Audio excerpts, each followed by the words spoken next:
Hello and welcome to the video by TrumpExcel.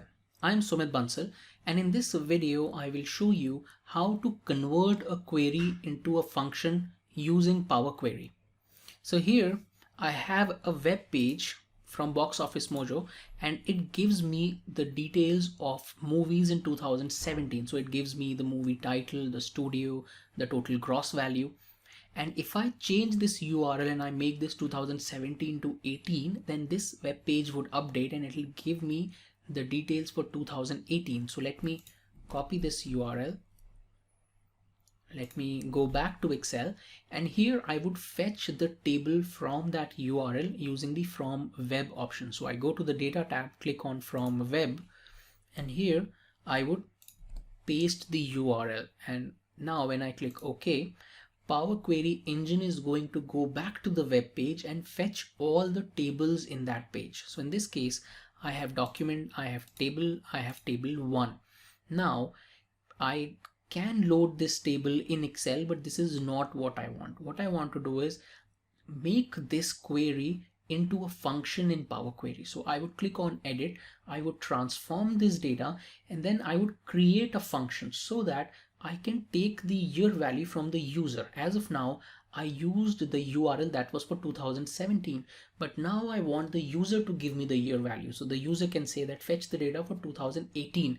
And instead of repeating this entire process, Power Query is going to use this as a function, take the value 2018 and fetch the data for 2018. Similarly, the user can say, give me the movie details from 2010 to 2018, and Power Query is going to use the function to get the data for all those years. So let me show you how to do this. I would click on edit here. This would open the data in the query editor.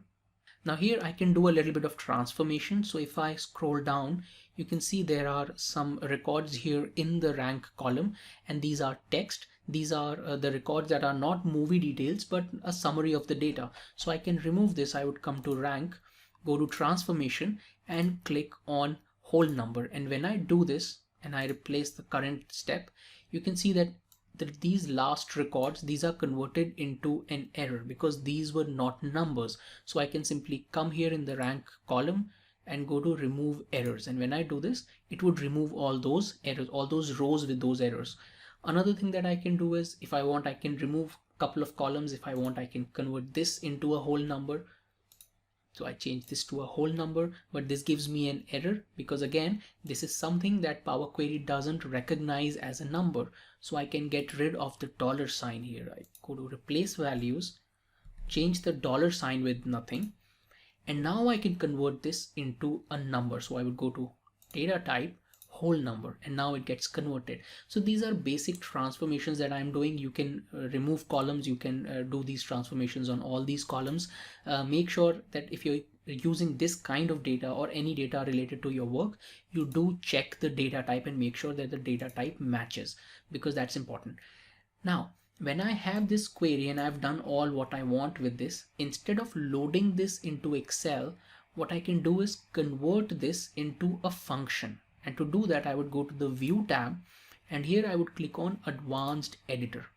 And within Advanced Editor, I have this code for this entire query. So this is the code that is fetching the data from this URL and doing all those transformations. Now to convert this into a function, what I need to do is I need to add parentheses here, and I need to add equal to sign along with a greater than sign.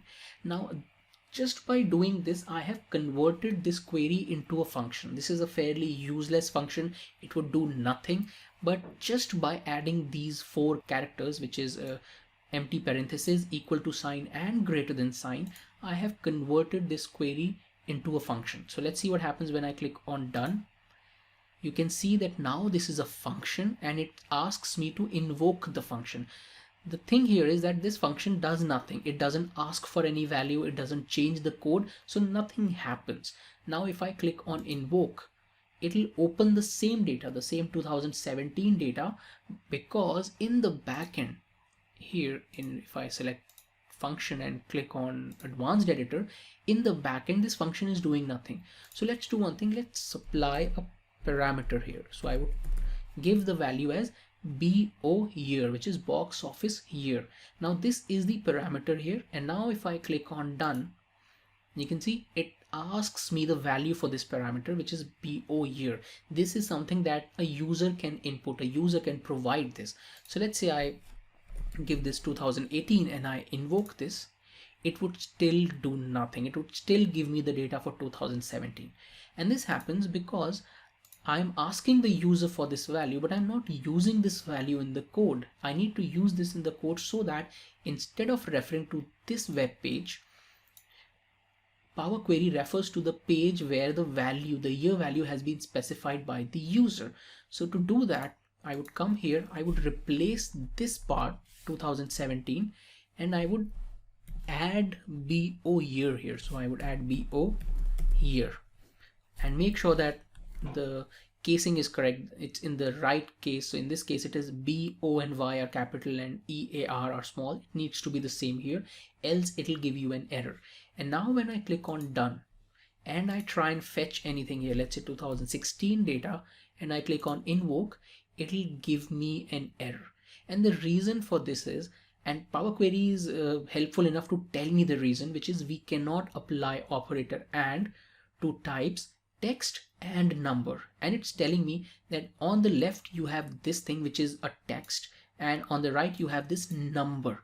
Now you cannot append, you cannot use ampersand to concatenate two different data types, and that's the limitation of Power Query. It's not like Excel where you can combine different data types. In Power Query, if you're combining two strings or two values, it needs to be of the same data type.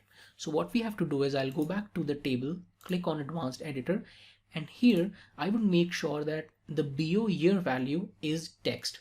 And to do that, I would use the text.from function. And what this does is, no matter what value the user inputs, it would convert this value into a text and then concatenate this value into this URL. Now when I click on done and I come here and I supply 2018 as the value and click invoke, see what happens. I get the right data. I know Black Panther is the movie that is topping the charts as of now, and it gives me the right data. Now my query is working. I have tested this. Now I can save this function. So when I save this, and because this is a function, you can see it says fx. Now when I go and I save it, let me also do one thing. Let me delete these because I don't want these here. So I would delete this. I only want the function. Now let's do one thing. Let's save this function. So I go to file, close and load, and you can see close and load to option is not there because by default, if it is a function, it would be saved as a connection. You cannot load a function in the workbook. So now when I click on close and load, here it comes up as a connection. Now let me change this, rename this to a more meaningful name. So let's call this FNBO data, or you can use the same name, BO year. So this is the name of my function, FNBO year, and now I can ask the user to give me a value and this will fetch the data. So let's do one thing. Let me show you how I can get the data for multiple years in this case. So let's create a table here in the workbook. So I have a year here, and let's do this for 2010, 2011 up till 2018. And what I want to do here in this case is I want to fetch the data for all these years at one go, because now this is a function. I would supply all these as the input values and I would combine the data from all these years. So to do that, let me first convert this into a table. So I can come here and let me click on from table range. It would anyway convert this into a table. Click OK. Now that table, the year table, gets opened in Power Query, and I have these values here. Now I would go to add column and I would go to invoke custom function, and I can only use this if I already have a custom function in my workbook, which in this case I do. So I click on invoke custom function. It'll ask me the name of the column. Let's call this box office tables. And it will ask me which function do you want to run for it. So I only have one function, which is FNBO year, and it asks me what do you want to have the input for this function? And in this case, I want the input to be this column name. And now when I click on OK, see what happens. It would insert a new column here, and each of the cell would have the value, the entire table for 2010, and the below one would have for 2011 and 12. See what happens when I click OK? I get a privacy error. And this happens because what you are trying to do is you are trying to connect to a web page. So what you need to do is allow Power Query to have the privacy settings that will allow you to go and fetch the data from the web page. So if I click on continue, it will ask me the privacy levels for this workbook. And if I change this to public and click on save, it will work. It will give me the table that I'm looking for. It'll use the function and it'll give me the table. So what's happening is Power Query is now going back to all those web pages, and it is fetching those tables and it is transforming those tables. So it might take a couple of seconds for it to fetch the data. And now here I have these tables, and see what happens. In 2010 data, I have all these movie details for 2010, and for 2017 I have all these movie details. So with one function, I have been able to fetch the data for all these years instantly using that function. Now I can combine these. I would come here, click on this double pointed arrow. I would uncheck this option, which is use original column name as prefix, because I don't want BO tables to be attached to every column name. And if you want, you can select the columns that you want. In this case, I'm okay with all the columns. Now when I click on OK, it will combine all this data. It also keeps the year value, so I can know that these are the year values. And now you can sort this data. So if you want to know in these past 9 years, which is the movie that has done the best business, you can sort it in a descending order, and you can see it's Star Wars, and then it's Jurassic World and Black Panther. So now I can load this data in Excel. So I come here, I click on close and load to, and here I would specify, let's say, this cell here. And now when I click on OK, it would load this entire data, the entire data of all these years, the combined data in the workbook. So it's taking a few seconds because it is getting a huge data set, and you can see it says 900 rows loaded. Now, if I change the year value here, would this data update? Absolutely, it would update. So if I come here and I make this, let's say 2005, 2006, and I change these years, and I go here and I refresh this data, see what happens.